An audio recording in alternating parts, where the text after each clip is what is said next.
Je vous raconte cette semaine l'histoire d'un bailleur qui estimait que l'état du logement ainsi que les prestations qu'il fournissait méritaient plus que le tarif fixé par la loi sur le plafonnement des loyers. Si ça n'est pas interdit, en revanche, les conditions de mise en œuvre mettront le bailleur sur la sellette. En avril 2022, à Bobigny, la SCIV signe un contrat de bail meublé avec Monsieur S pour une chambre à l'intérieur d'une maison en colocation.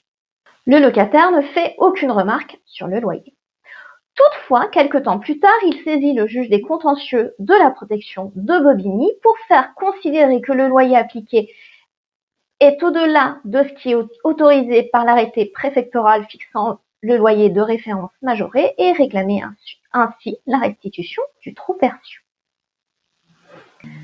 Et le juge des contentieux fait droit à cette demande, retenant que le contrat de bail ne faisait pas référence à un complément de loyer.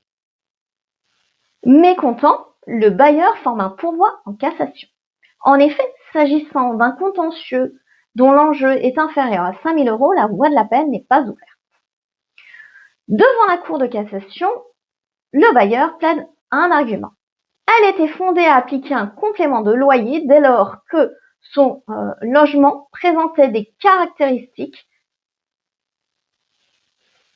de localisation et de confort le justifiant par comparaison aux autres logements dans la même zone.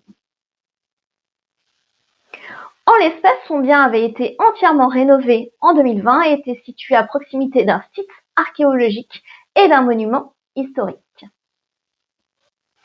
Elle disposait en outre d'éléments de qualité tels qu'une cuisine équipée, un râtelier pour les vélos, une grande cave, une cour sans vis-à-vis à l'avant comme à l'arrière de la maison, une grande terrasse.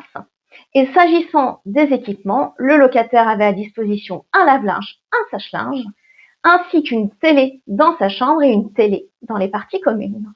À votre avis, la SCI a-t-elle obtenu gain de cause? La réponse est non. Dans cet arrêt du 12 février 2026, la Cour de cassation rejette le pourvoi. Elle juge que le contrat de bail ne prévoyant pas de complément de loyer, aucun complément de loyer ne pouvait être appliqué. Un conseil dans les communes soumises à la loi sur le plafonnement des loyers, si vous souhaitez appliquer un complément de loyer, il faut en premier lieu l'indiquer et en second lieu indiquer les raisons pour lesquelles un complément de loyer peut être appliqué. Et s'il s'agit de la qualité des équipements fournis, il est indispensable que ces équipements fournis soient au-delà de ce qui est prévu par le décret du 31 juillet 2015. Si cette vidéo vous a plu, je vous invite à la commenter, à la liker ou à la partager. Vous pouvez naturellement vous abonner pour suivre toutes mes vidéos. Quant à moi, je vous dis à la semaine prochaine pour une toute autre thématique.